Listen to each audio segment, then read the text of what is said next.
What's up, everybody? Welcome to another edition of G-Rated. I'm your host, Gerald Bourget, joined by Max, Shawn, and a first-timer in front of the camera, Emma. Let's go. Give it up for Emma, Clark's everybody. on-camera debut. This isn't a live show, so I don't know who I'm saying give it up to. We are here to talk about Bottoms, which I think we can safely say is going to be the most underrated movie of the year. Yes. 1,000%. I had seen the trailer for this, and we all saw it together as a company yesterday.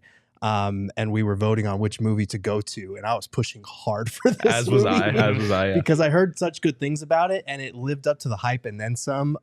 Guys, just your general thoughts on Bottoms. Oh, I was gonna say ladies first, but yeah. Initial thoughts. Mm-hmm. Funniest movie I think I've seen in a very long time. Agreed. Yes. Agreed.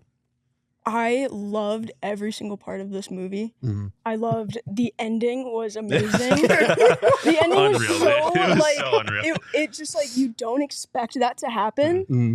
and it just comes out of nowhere. Oh, yeah. Yes. Loved Oh, yeah. this movie. Yeah, it was the whole movie was wildly unexpected, but like you said, I think it was better than you could have expected. Like, yeah, the trailers did not, and I don't want to say they didn't do a good job. It's purposeful, I have to assume. They did not let on to how out there this movie was going to end up It's being. outrageous. It is outrageous, but also very self-aware. Yes. Which is very important for a movie like that. And it was just, it was unexpected in all the best ways, and it was hilarious. Yeah, I mean, I think if we watched the trailer, definitely didn't allude to everything. I think it was like essentially lesbian high school fight club was like kind of what I got from the trailer. And I forget who I was talking to, but someone was like, the movie is a mix between, what was it? It was like Super Bad and This Is the End with like Cocaine Bear mixed in, same producers. All I'll say is this: we say in this office a ton. Some out of pocket. Yes. That movie was the most out of pocket thing I think I've watched in my life. I mean, you got Marshawn Lynch talking about caressing the neck and all that shit. That's just like, what is going on here? I think the most out of pocket thing was the starting quarterback fucking someone's mom. Yeah, the whole, And then denying it to his girlfriend, and then getting upset and being like, "I fucked your mom." That is a new line that you're definitely going to hear on the Suns program at some point. Shut up, nerd! I fucked your You're mom. going to hear Emma scream it from behind the Mac Oh, at 1,000%. some point in time. There were so many of those outrageous moments, though. Like, I forget her name, but the one girl that huffed paint, just losing her fucking mind. Yes, queen! Yes, slay! I was like, oh my god. So funny. There were so many moments, and I love that it just leaned into the absurdity and like the surreal moment. Like at the end, we didn't even mention that a football player gets stabbed with a sword and dies impaled on a sword on the football field. Like, I mean, Just the roll with it. the football scene was just outrageous. Like every bit of it, to the whole plot of trying to kill somebody with pineapple juice. Duke don't dance with pineapple. Duke don't dance with pineapples. I was thinking that the whole time, right? But no, I love that because in the beginning, you're kind of like, okay, where is this going as far as like they're creating this fight club and they have a teacher's supervision. And the first scene where he's like, whoa, I think I should shut this down because they're literally hitting each other in the face. And then they just kind of give this speech that he's like, okay, whatever. And then it just keeps getting progressively more surreal and insane. Yeah. And I love that it was just the whole time. It was, like you said, it was self-aware. It was definitely satirizing like jock culture and just the patriarchal confines of society in general. But I love that it leaned into it, like the football players wearing their football uniforms the entire movie, like in class everywhere. In cleats too. Yeah, it was also in cleats, like dog. it was a smart movie too, in the sense that like you obviously have the dude come out of the cage when he has to fight Hazel, but like he was in the background in that like classroom scene in the cage the whole time. Like it was like there were things about this movie that were like clearly well thought out. It wasn't just like a ha funny comedy movie. It was intelligent in a lot of ways too, which made it that much better. And it's a credit to the cast for making it work because it's so out there with a lot of the things that are going on. Like Ayo Edebiri, who you might know her from The Bear, she is fantastic in this. And I feel like one of her underrated talents is just like being that awkward person that's like taking what's being given to them, and like I don't know about that. And you see it in The Bear, but in that context, it's always like in the middle of chaos. So it gets lost. It's not funny. In this, it's hilarious because you've got like Marshawn telling her all these inappropriate things. She's like, I don't think you're supposed to be speaking to us like that as students. And then the whole like dial monologue that she has about her future life, where she's marrying the gay pastor. She improvised that whole thing for anyone that didn't know that. The deacon's fucking the evangelist. It's so funny, like the way that she for me kind of made the movie. Like the cast was so good, but she was the star of the show for me. Yeah, I mean, I hesitate to say that like Marshawn Lynch stole the show because it's the one straight dude in a movie about gay women, but he was hilarious. But like everyone had their moments. Like I was mentioning the girl, I forget the character's name, but screaming about just going like losing her mind, and then like all of this shit. Like all the characters were just so perfect for their role. Like they did it so well. It was great. It was a great cast in general. Yeah, I mean, like everyone, even like I think like one of these things where like you see kind of like a movie like this where there's so many different characters involved. I think it's very hard where you have people having like one-liners, or there's clearly going to be characters who aren't speaking as much as the others, and like everyone's one-liner or just whatever time they had was so damn good. Whether it was the crazy chick who was huffing paint the entire time, whether it was Marshawn Lynch giving his one-liners, whether it was even the cafeteria lady where he gives him pineapple. It's like, fuck you, Debbie. Or it's like just this movie, whether it was the dialogue or the one-liners, like they just didn't miss anything throughout. It flowed so damn well. Yeah, I would definitely agree with that. I think the fact that a lot of it was improvised just made it that much better. Like we saw at the very end the amount of like different takes that they were able to take, and the amount of different ways that they were able to say like this isn't the Viking way. Yes, like just random stuff like that, and I think it just made it like 10 times better. And there was even like little like the school bomber, I guess we should say, who was like, I wasn't going to do it, but that was the final straw. And then he's like, I'm going to make a bomb. And then obviously it comes full circle later on. And that could have easily, like getting back to what I was talking about with the cage and the movie being smart, like that could have easily just been like a one-off, like making fun of the school shooter trope type thing. And instead, like it ended up coming full circle, and it was like all of these little things in the movie ended up like being really important in the last scene.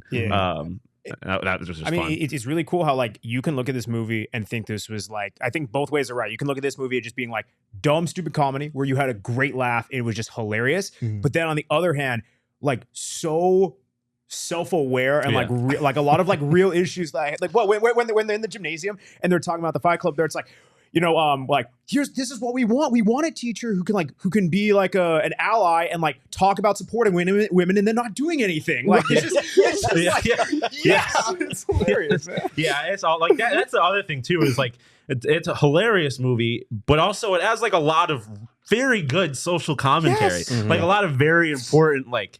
Whether it's stuff like that, like commenting on that, like the fake activism that a lot of people like to pull off, or just all of the different stuff. Obviously, like you mentioned the way it treated the jock culture and high school culture and all that kind of stuff.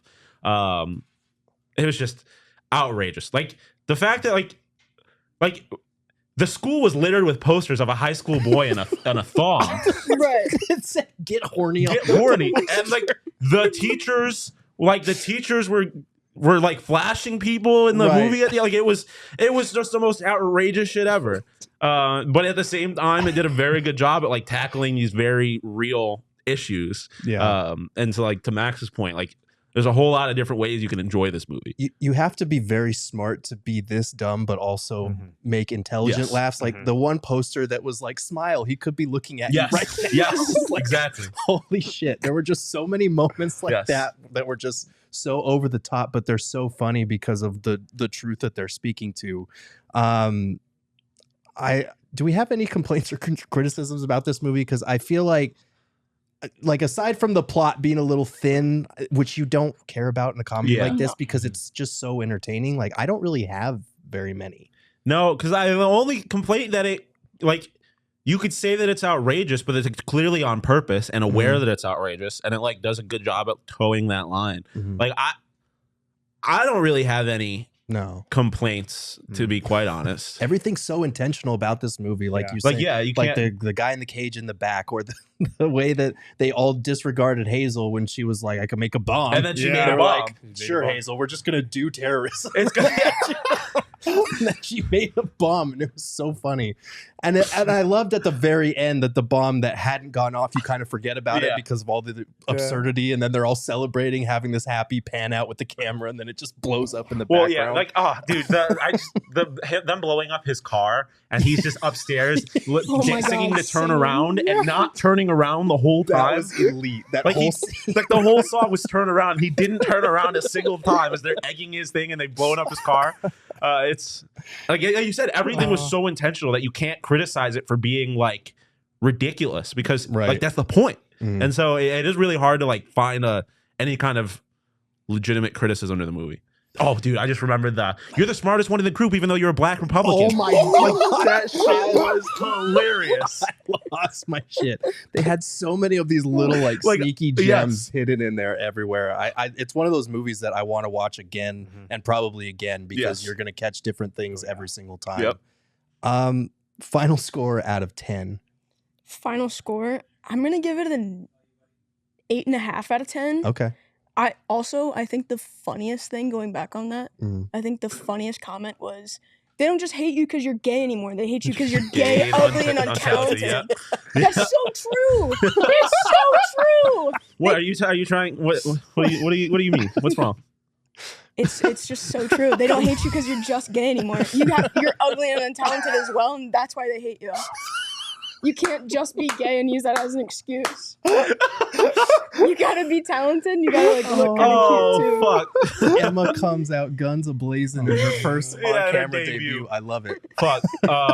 Yeah. No, that was. Oh fuck. I'm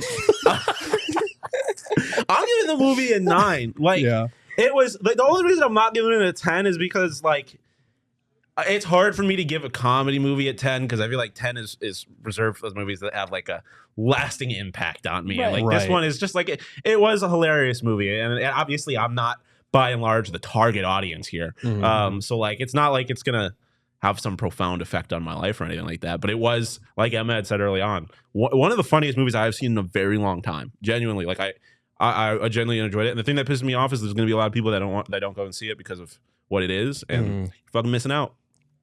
I'm also going to go with 9, being specific, we'll go 9.2. But nice square A minus. Nice A minus in there. There you go.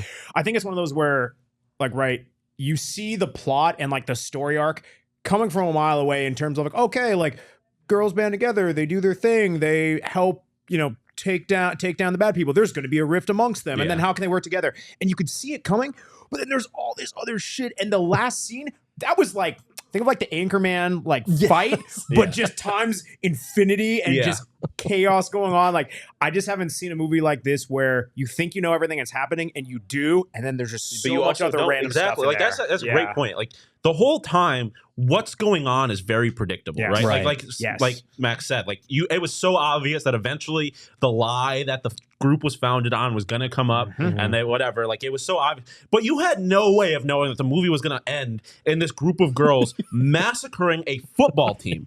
Like there's no way to know that's what's coming. And so like even though it's predictable, it's so unpredictable in a lot of ways. Also, we're back like the 1920s where 1920s where like 13 people make up a football team. Yeah, that was also. There's no one on the side. There was no referees. Like there was just, and that again was obviously very purposeful. Like all of that was never supposed to be the focus. Well, and even with like so much going on in that end scene, like they just zoom out and no one is saying, except for like the cheers and everyone storming the field, they just start panning out.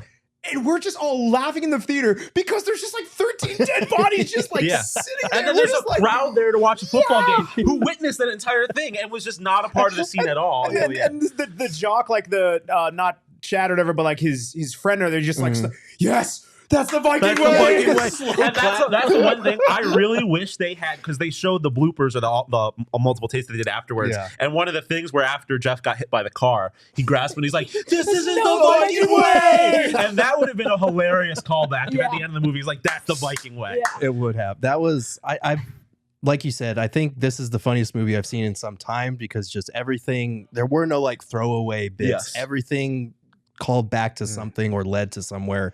And even as it got progressively more insane by the end, it was just so entertaining throughout that you couldn't fault it for its predictability or anything. I loved what it was satirizing and what it was subverting, like all these different tropes. And it's a movie that's very rewatchable. Like I feel like I would love to go watch this movie again this weekend with my fiance to like take her to see it. Every time one of you talks, I think of like a new one line. Like the model girl at the end being like, I'm not gay. I just like gay porn. Like what the fuck was that?